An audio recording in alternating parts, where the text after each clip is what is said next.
ያለው ሐሳብ ክብርህን አሳየኝ የሚል ነው። ይሄ እናንተም የኮንፈረንሳችሁ ዋና ሐሳብ ነው። እግዚአብሔር ክብሩን እንዲያሳያችሁ የጌታን ክብር ለማየት በትልቅ ናፍቆት ውስጥ በትልቅ ጉጉት ውስጥ ስለሆናችሁ እግዚአብሔር እሱን ነው እኔም እንዳካፍላችሁ በልቤ ሞላው። ዘጸአት 33 ከ18ን ብቻ ላንብብላችሁ። እንደዚህ ይላል፣ እርሱም እባክህ ክብርህን አሳየኝ አለ ይላል።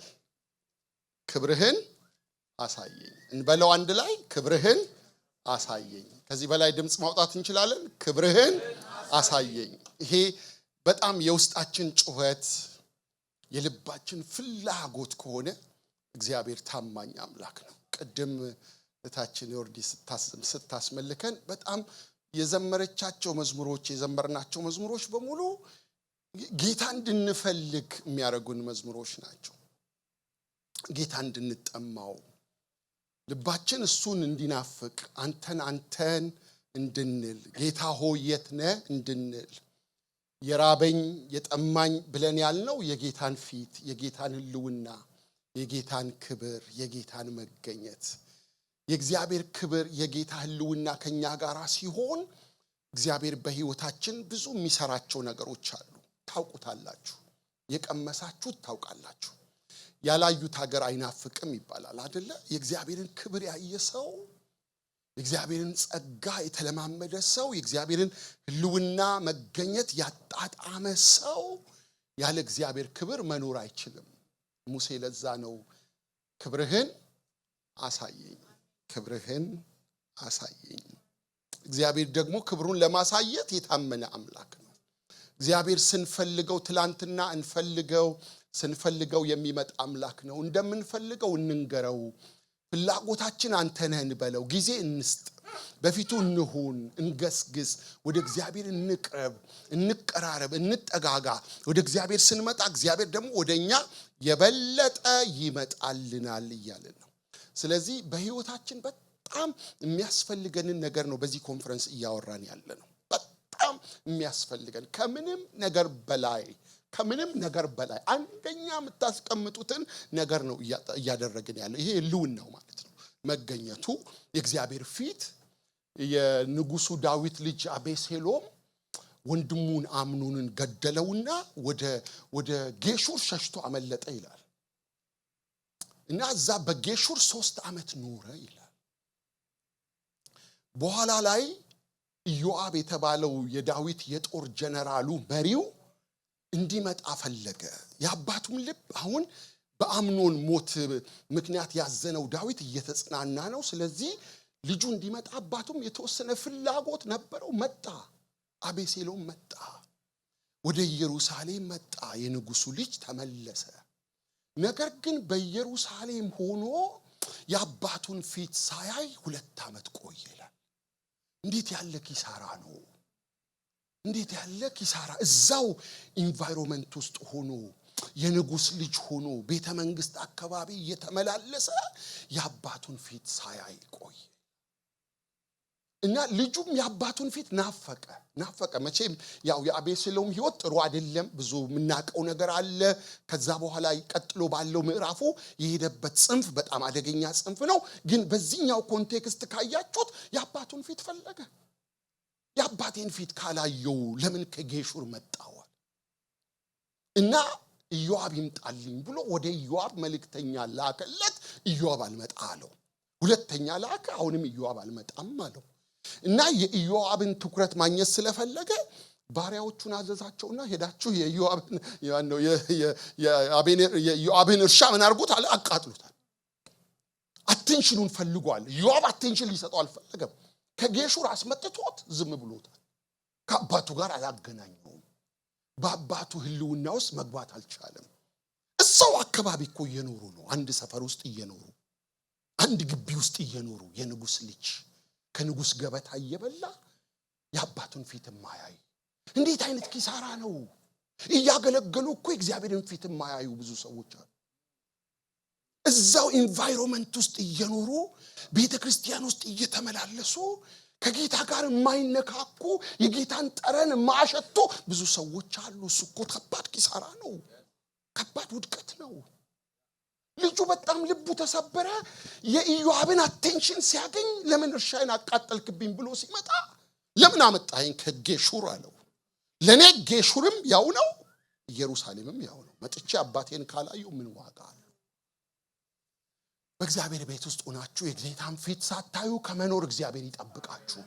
ክብሩን ህልውናውን መገኘቱን ከለመዳችሁት የእግዚአብሔርን ህልውና ካጣጣማችሁ የጌታን የመገኘቱን ደስታ ለዚህ ነው ዳዊት በቀኝህ የዘላለም ፍስሐ አለ ይላል።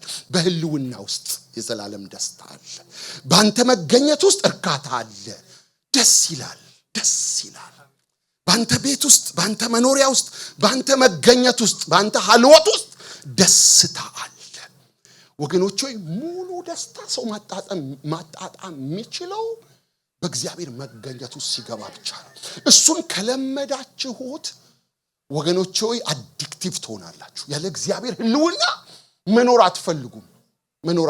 ትላንትና ስነግራችሁ ነበር አይደል?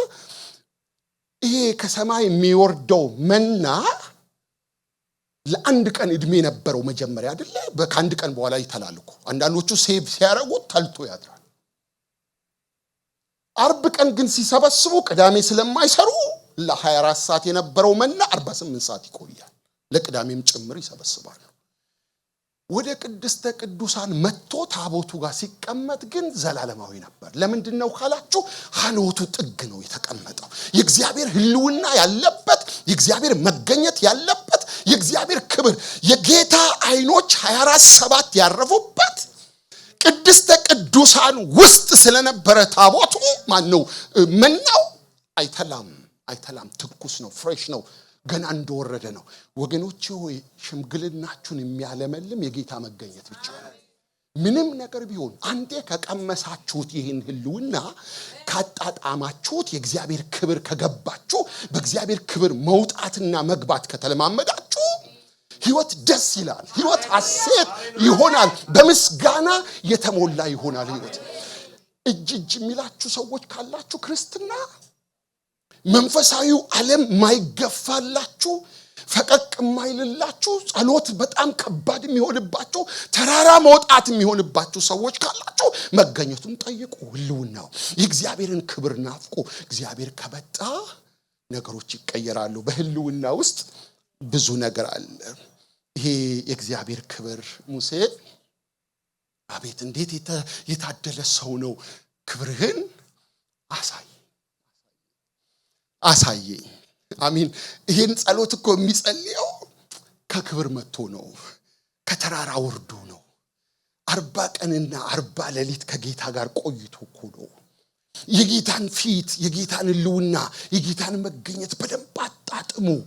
ፊት ለፊት ያወራው ቆይቱ በህልውናው ረስርሶ የጌታን እጅ ፊት አይቶ ከጌታ እጅ ታቦት ተቀብሎ መጥቶ እኮ ነው ሙሴ እኮ እግዚአብሔር በህይወቱ በጣም ብዙ አስደናቂ ተአምራት ያደረገበት ሰው ነው።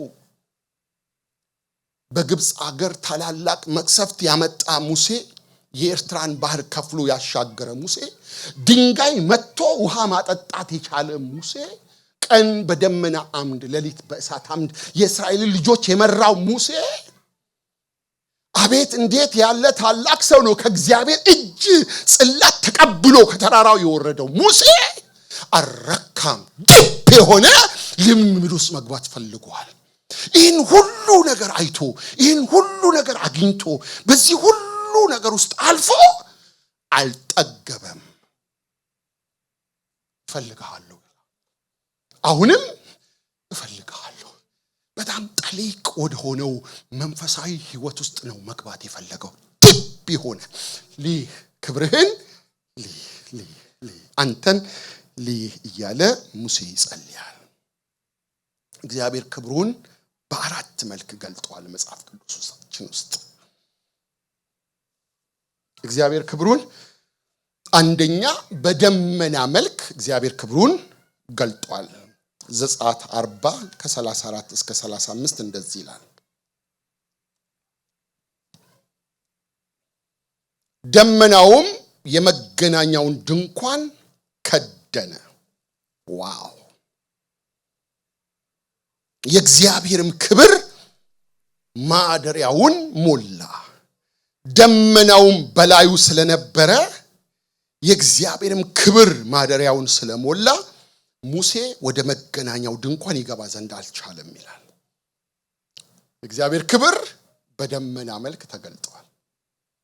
ደመናውም የመገናኛውን ድንኳን ከደነ፣ መጣና ሸፈነው። የእግዚአብሔር ክብር እግዚአብሔር ክብሩን በደመና መልክ ገልጧል። ያ ሙሴ ሰርቶ የጨረሰው ማነው ሰለሞን ሰርቶ የጨረሰውን ቤተ መቅደስ ካያችሁ እዛ ቤተ መቅደስ ውስጥ የእግዚአብሔር ክብር በደመና መልክ ገባ ይላል። ሃሌሉያ! ቤቱን የእግዚአብሔር ክብር ሞላው ይላል። ያ ቤተ መቅደስ ውበቱ ዲዛይኑ አይደለም፣ ወይም ደግሞ ከሊባኖስ የመጣው ዝግባ አይደለም፣ የተለበጠው ወርቅ አይደለም። የዛ መቅደስ ውበት የእግዚአብሔር ክብር ነው። መቅደሱ በጣም ግሎሪየስ ነው፣ በጣም ታላቅ ነው፣ በጣም የሚያስገርም መቅደስ ነው። ግንባታው ልዩ ነው። እሱ አይደለም ግን ውበቱ ጌታ ከሌለበት ባዶ ቀፎ ነው። ውበቱ የእግዚአብሔር ክብር ነው። እግዚአብሔር በደመና አምሳል እዛ መቅደስ ውስጥ ነበረ። ስለዚህ የመጀመሪያው እግዚአብሔር ክብሩን በደመና ይገልጥ ነበር። ሁለተኛ በእሳት አምሳል እግዚአብሔር ክብሩን ይገልጥ ነበር። ዘጸአት 3 ላይ በቁጥቋጦ መካከል እግዚአብሔር በእሳት ተገልጦ ቁጥቋጦው ይቃጠላል፣ እሳቱ ግን ቁጥቋጦን አያነደውም። ተአምር እኮ ነው። እየተቃጠለ አመድ አይሆንም፣ እየነደደ አያልቅም። የእግዚአብሔር ክብር ነው። እግዚአብሔር ወደ እሳቱ መጥቷል። እግዚአብሔር በእሳት አምሳል ይገለጥ ነበር። ዘጸአት 13 21 እና 22 ላይ ካያችሁ እንደዚህ የሚል ቃል አለ። በቀንና በሌሊት ይሄዱ ዘንድ መንገድ ሊያሳያቸው ቀን በደመና አምድ ሊያበራላቸው ሌሊት በእሳት አምድ እግዚአብሔር በፊታቸው ሄደ። የደመና አምድ በቀን የእሳት አምድ በሌሊት ከሕዝቡ ፊት ከቶ ፈቀቅ አላለም። ዋው! እግዚአብሔር ሕዝቡን ይመራ ነበር፣ በክብር ይመራ ነበር። ቀን ቀን የፀሐይ ኃይል ያንን የምድረ በዳ ጉዞ የሲናን በረሃ እንዳይጎዳቸው እግዚአብሔር ደመና ያደርግላቸዋል። የእግዚአብሔር ክብር ነው።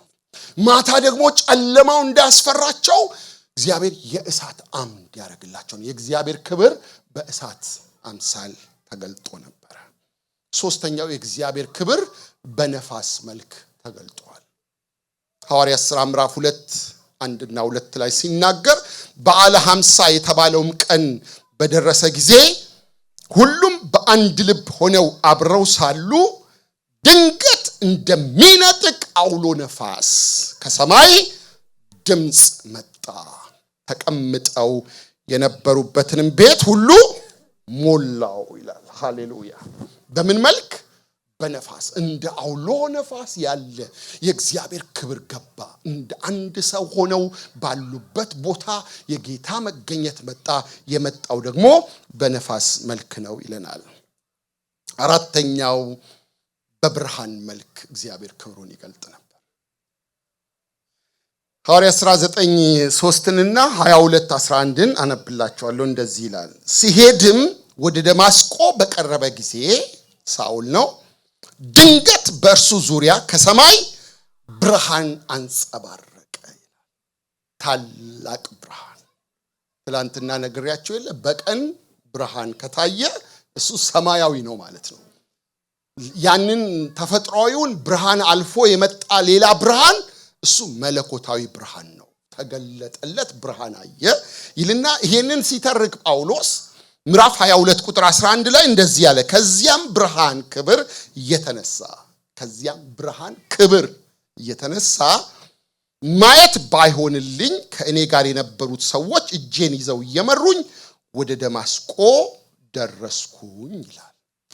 እግዚአብሔር በእነዚህ በአራቱ መንገዶች ክብሩን ሲገልጥ እንደነበረ ከብሉይ ኪዳንም ከአዲስ ኪዳንም ማየት እንችላለን። እግዚአብሔር ዛሬም በወደደው መንገድ እኛ በፊቱ ጊዜ ሰተን ስንፈልገው እሱ ደስ ባሰኘው መንገድ ክብሩን ወደ ህይወታችን ያመጣል። የእግዚአብሔር ክብር ወደ ህይወታችን ሲመጣ ህይወታችን ይቀየራል። ትልቁ የእግዚአብሔር ክብር ወደኛ የመምጣቱ ምክንያት በእግዚአብሔር ህልውና ውስጥ እንድንሆን የእግዚአብሔር ግሎሪ እኛን እንዲያገኘን ቅድም ትላንትና ያለው ሸካይና የእግዚአብሔር የመገኘቱ ኃይል ወይም ደግሞ ካቦድ የእግዚአብሔር የመገኘቱ ማንነት በህይወታችን እንዲከሰት እግዚአብሔር ከኛ ጋር እንዲሆን እግዚአብሔር አብሮን እንዲሆን የእግዚአብሔር ህልውና ህይወታችንን እንዲቆጣጠር ሙሴ እየጠየቀ ያለው ጥያቄ እግዚአብሔርን ልይህ እያለው ነው። ክብርህን ምን አርገኝ አሳየኝ፣ ክብርህን አሳየኝ። ይሄ ጸሎት ባጭሩ ወይም በሌላ ቋንቋ እግዚአብሔር ሆይ ልይህ ማለት ነው። ስታወራኝ ነበረ፣ ስታናግረኝ ነበረ፣ ድምፅህን ስታሰማኝ ነበር፣ በእኔ ስትሰራ ነበረ። አሁን ደግሞ አንተን ራስህን ማየት እፈልጋለሁ። ታይልኝ። ሃሌሉያ። ታይልኝ ልይህ። በቃ አንዴ ልይህ።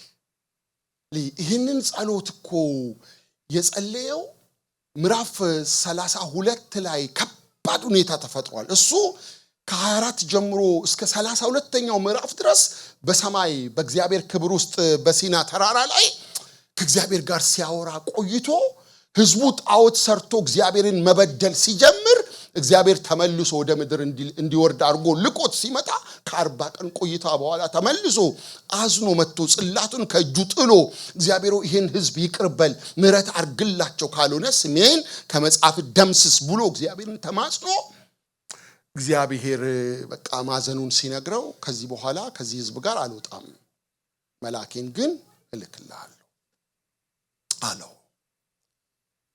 በጣም ትልቅ ስብራት ነው። ሙሴ ተስፋ እኮ ተሰጥቷቸዋል። መልአክ እግዚአብሔር ከነሱ ጋር እንደሚሆን መልአክ እንደሚያዘጋጅላቸው እግሮቻቸው እንዳይሰናከሉ መልአክት እንደሚያነሷቸው የተጻፈ ቃል አለ። ግን በዚህኛው ታሪክ ውስጥ እግዚአብሔር ልቡ ስላዘነ ከናንተ ጋር አልሆንም ግን መልአክ ከናንተ ጋር ይሆናል ሲለው አንተ ከኛ ጋር ካልወጣ ከዚህ ምን አታርገን አታውጣን። እኛ ልዩ ህዝብ መሆናችን የሚታወቀው አንተ ከኛ ጋር ስትወጣ ብቻ ነው ብሎ የሚጠይቀው ጥያቄ ነው። ይሄ ጥያቄ ክብርህን አሳየኝ። እግዚአብሔር ወድጄሃለሁ አለው። በፊቴ ሞገስ አግኝተሃል አለው። ተቀብዬሃለሁ አለው። ካንተ ጋር ነኝ አለው። በጣም ደስ የሚል ነገር ነገረው። ልብን የሚያሞቅ ነገር ነገረው። በስምህ አውቄሃለሁ አለው። ለሙሴ በጣም ጥሩ ነገር ነገረው። ይሄን ሁሉ ሰማና ይሄን ሁሉ ካልከኝ ልይህ አንዴ ልይህ ታይልኝ። ለዚህ የሚል መዝሙር አለ አይደል? ታይልኝ የሚል በህይወቴ ታይ፣ በመዝሙሬ ታይ፣ በጸሎቴ ታይልኝ። በቃ እንደሱ አለው። ታይልኝ እስቲ ልይ አንዴ ልይ። ያርክልን ጌታ። ጌታን አይቶ ሰው እንደ ድሮ መሆን አይችልም። ከጌታ ጋር ተነካክቶ ሰው እንደቀደመው መቀጠል አይችልም። ጌታ ህይወታችንን ሲነካው በእግዚአብሔር ክብር ውስጥ ስናልፍ እግዚአብሔር በእኛ ህይወት ውስጥ ታላላቅ ነገሮችን ያደርጋል። በእነዚህ ቀናቶች አበረታታችኋለሁ። የእግዚአብሔርን ክብር ለማየት በምታረጉት ጥረትና መሻት ፍላጎት ውስጥ እግዚአብሔር መገኘቱን ወደ እናንተ ካመጣ እናንተ የተለያችሁ ሰዎች ናችሁ። እግዚአብሔር በህይወታችሁ ድንቆችና ተአምራቶችን ያደርጋል። ሳምሶንን ደሊላ ምን አለችው? ያንተ የኃይል ሚስጥር ምንድነው? እንደሌላ ተራ ሰው የሚያረግ ነገር ምንድነው? እንደው በጣም ይገርማችሁ ቃል አለ። የምትዋረደው ምን ስትደረግ ነው ትለዋለች። አሜን። ሰው እንደዚህ ከተባለ በጥፊ መጥቶ ባባረር ያለበት አይደል? እንዴት የሚዋረድበትን መንገድ ይናገራል። ሳምሶን ላይ የእግዚአብሔር ክብር ታላቅ የእግዚአብሔር ክብር እግዚአብሔር አብሮት ነበር። ሳምሶን በህይወቱ እግዚአብሔር ታላላቅ ነገሮችን ሲያደርግ ሳምሶን የሆነ ግዙፍ ሰው በስዕል በእንትን እንደምናየው በፊልም እንደምናየው በጣም ትልቅ አይነት ሰው ስለሆነ አይደል። እግዚአብሔር ከሱ ጋር ነበር። እግዚአብሔር ክብር በላዩ ላይ ነበር። የእግዚአብሔር ክብር ሲመጣ ነው እኛ የተለየን ሰዎች መሆናችን የሚታወቀው ምንድነው ሚስጥሩ? አንተ ቀበሮ ጠርተ አስረ ምትልክበት ሚስጥር፣ አንበሳ ሲመጣ ይዘ ምትገነጣጥልበት ሚስጥር፣ ባህያ መንጋጋ 1000 ሰው ምትልበት ሚስጥር ምንድነው? ማትሸነፈው ለምንድነው? ወገኖች ሆይ የእግዚአብሔር ክብር በላዩ ላይ ስለነበር እግዚአብሔር ክብሩን በእኛ ላይ ያድርግ። የእግዚአብሔር ክብር፣ የእግዚአብሔር ህልውና፣ የእግዚአብሔር መገኘት ከኛ ጋር ከሆነ እኛ አንስቶፐብል ነን። ምንም ኃይል ሊያቆመን ሊያሸንፈን አይችልም። ምንም ኃይል። እግዚአብሔር አብሮት ያለ ሰው አንድ ሰው ከብዙ ሚሊዮን ይበልጣል። እግዚአብሔር አብሮት ያለ አብሮት የቆመ ከእግዚአብሔር ጋር የሚወጣ የሚገባ አንድ ሰው ያ ሰው በጣም ታላቅ ሰው ነው። የእግዚአብሔርን ክብር ስንጠይቅ እየጠየቅን ያለነው የእግዚአብሔርን መገኘት ከኛ ጋር እንዲሆን። አንዳንድ ጊዜ በማይመች ጎዳና ውስጥ ልናልፍ እንኳን ብንችል እግዚአብሔር ከኛ ጋር ከሆነ ምናልፍበት ጎዳና ሁሉ ለኛ ምቹ ይሆናል። እግዚአብሔር ከዮሴፍ ጋር ነበር ይላል። እየተሸጠ እኮ ነው ሰውየው። እግዚአብሔር ከዮሴፍ ጋር ነበር ይላል። ጉድጓድ ውስጥ እየተጣለ ነው ዮሴፍ። እግዚአብሔር ከናንተ ጋር ሆኖ በማይመች ጎዳና ውስጥ እንኳን ብታልፉ እግዚአብሔር የናንተን ፍጻሜ አይቷል። የከበረ ፍጻሜ አለው። በህይወታችን የሚያስፈልገን ታላቅ ነገር ቢኖር የእግዚአብሔር ክብር ነው። ዘኍልቍ 14:21 ላይ ነገር ግን እኔ ሕያው ነኝ፣ በእውነት የእግዚአብሔር ክብር ምድርን ሁሉ ይሞላል ይላል። እንደዚሁም ዕንባቆም 2:14 ላይ ውሃ ባህርን እንደሚከድን ምድር የእግዚአብሔርን ክብር በማወቅ ትሞላለች ይላል። ከዚህ የሚበልጥ ከዚህ ያለፈ ከዚህ የጸና ነገር ምንም የለም። ወገኖቼ ሆይ ሙሴ በዛ ታላቅ መንፈሳዊ ህይወት ውስጥ እየተመላለሰ እግዚአብሔር ከሱ ጋር እንደ ባልንጀራ እያወራ እግዚአብሔር በህይወቱ ብዙ ተአምራት እያደረገ ብዙ ድንቆችን እያደረገ ሙሴ ክብሩን ማየት ይፈልግ ነበር። እግዚአብሔር ክብሩን በእኛ ላይ ያምጣ። እግዚአብሔርን ክብር ተሸክመን የምንወጣ የእግዚአብሔርን ክብር ተሸክመን የምንገባ አድርጎ እግዚአብሔር ይባርከን። በዚህ በቺካጎ ውስጥ አንድ የታወቀ ኮርነር አለ። ስቴትና ሚቺጋን የሚባል ቦታ ላይ ዝቅ ሲል ሚቺጋን አቬኑ የሚባለው ቦታ ላይ በጣም ብዙ የሚሸጡ ነገሮች አሉ ይባላል። የማይሸጥ ነገር የለም ቺካጎ ውስጥ። እና ይህንን ሁሉ ጊዜ የታዘበ አንድ ሰው እዚህ ቦታ ላይ ምንድነው በነፃ መስጠት የሚችለው ብሎ አሰበ። ሁሉ ነገር በገንዘብ ነው፣ ምንድነው በነፃ መስጠት ብሎ አሰበና በኋላ የሆነ ነገር መጣለት። የሆነ ጽሑፍ ይዞ ወጣና ፍሪ ሃግ ሚል ይዞ ቆም። በነፃ ምን ላርጋችሁ?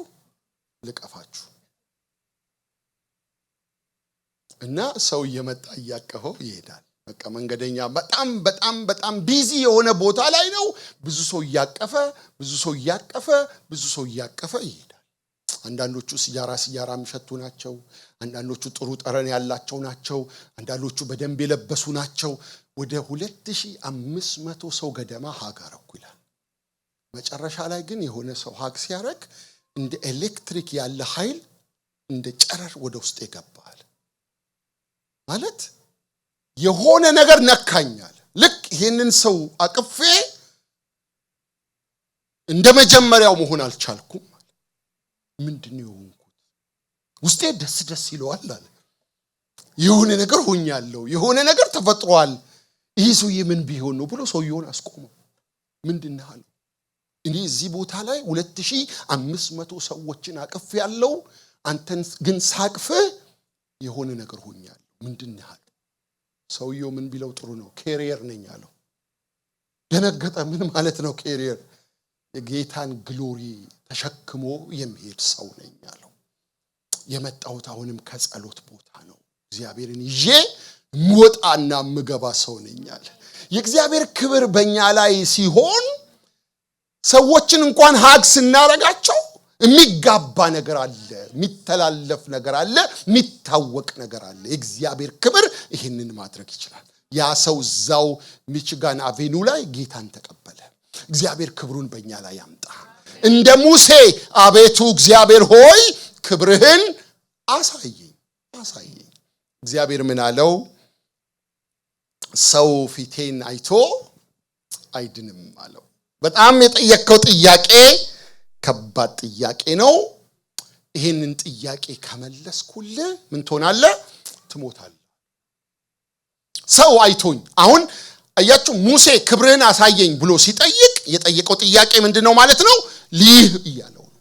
ሰው አይቶኝ ብሎ እግዚአብሔር ከመለሰለት ሊህ ምን ትመስላለህ? ምን አይነት መልክ አለ? እስቲ አንዲ ሊህ ካየኸኝ እኔ በጣም ራዲየንት የሆነ ብርሃን ነኝ፣ መኖር አትችልም። እኔን ካየህ አትድንም፣ ሰው አይቶኝ አይድንም አለው ይላል።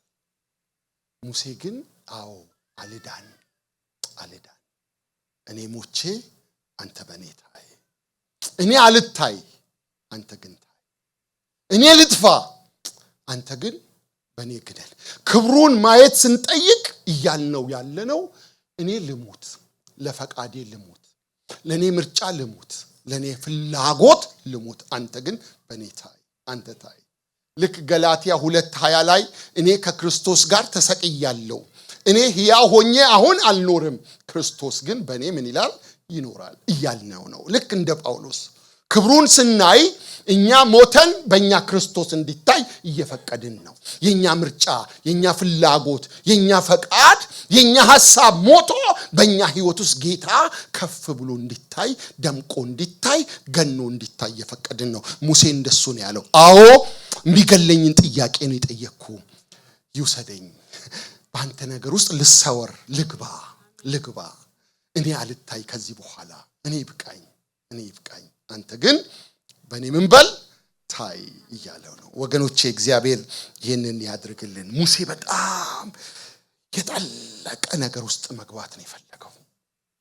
በጣም ዲፕ የሆነ ኢንካውንተር ነው የፈለገው። በጣም ዲፕ የሆነ እሱን መሆን እንችላለን። ሙሴ ይህንን መጸለይ ከቻለና እግዚአብሔር ለሙሴ ምህረት ካደረገለት እግዚአብሔር አለት ሰነጠቀ።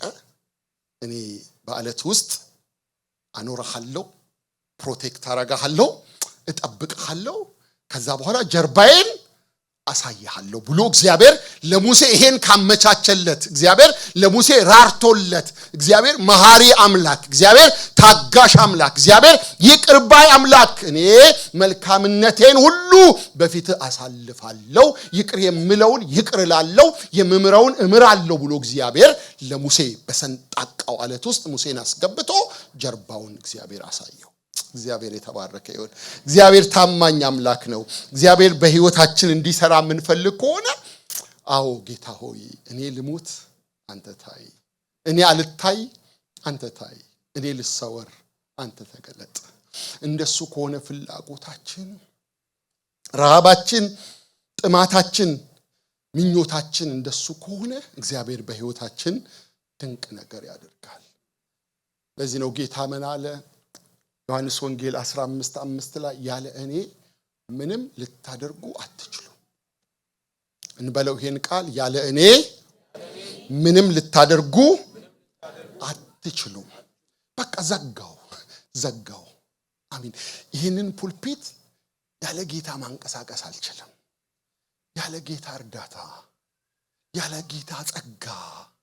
አንድ ወዳጄ ሲናገር አዋሳ አገልጋይ ነው፣ እዛ ፓስተር ነውና አዲስ መኪና ገዛ። ልክ ገንዘብ ሲያገኝ ማለት ነው። በጣም ውድ መኪና ገዛና መኪናዋን እዛ ፓርኪንግ ውስጥ አስቀምጦ በማግስቱ ከባድ ህመም ታመመ እና አለ መኪናዬን በመስታወት አያታለሁ አለ፣ ግን ልነዳት አልችልም አለ። የለውም በቃ ጌታ ካልማረኝ፣ ጌታ ካልረዳኝ፣ ጌታ ካልፈወሰኝ ሳልነዳት በቃ እንደሱ ነን። ያለ ጌታ ምንም ማድረግ አንችልም። የእግዚአብሔር ክብር ግን ሲመጣ ጌታ በእኛ እንዲሰራ ጌታ በእኛ እንዲገለጥ እኛ እንዳንታይ እሱ እንዲታይ እኛ እንድንሰወር እሱ ከፍ ብሎ እንዲታይ የሙሴ ምኞት የሙሴ ጸሎት የሙሴ እንባ የሙሴ መሻት ይሄ ነበር ጌታ መልካምነቱን በፊቱ አሳለፈ በሰንጣቃው ዓለት ውስጥ አስገባው ተጠነቀቀለትና ጀርባውን አሳየው እግዚአብሔር ይሄን ያርግልን እናንተ በእነዚህ ቀናቶች ያለኝ ጸሎት እግዚአብሔርን የበለጠ የምትፈልጉበት የጌታን ክብር ለማየት የበለጠ የምትተጉበት ወደ እግዚአብሔር የበለጠ የምትቀርቡበት እንዲያደርግላችሁ ነው ለእናንተ ያን ጊዜ እግዚአብሔር ታማኝ አምላክ ነው ነገራችሁን የሚቀይር የጌታ እጅ ቤታችሁን የሚባርክ ትዳራችሁን የሚባርክ ኑሯችሁን የሚቀይር የጌታ እጅ ወደ ህይወታችሁ ይመጣል እግዚአብሔር ሆይ ክብርህን አሳየኝ እንጸልይ ሃሌሉያ ክብር ላንተ ይሁን ምስጋና ላንተ ይሁን ጌታ ሆይ